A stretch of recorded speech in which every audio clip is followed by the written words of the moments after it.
sa isip mo na hobby? Parang hobby. Hobby. Parang hobby siya na gusto mong maging professional, parang gano'n? Yes? Mahilig ka ba sa karaoke? Yes, ayun. Sample.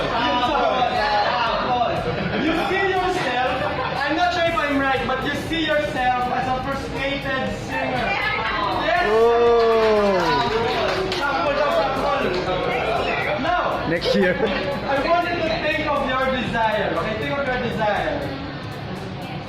Alright, medyo malalim yung desire mo, Charmaine. Medyo malalim, pero gusto mo ito mangyari talaga. Yes, this is something to do with relaxation, am I right? Yes, you see water, yes? Yes, relax water. Do you want to live in a beach with your friends for around 10 to 15 days? Yes, thank you! Whoa!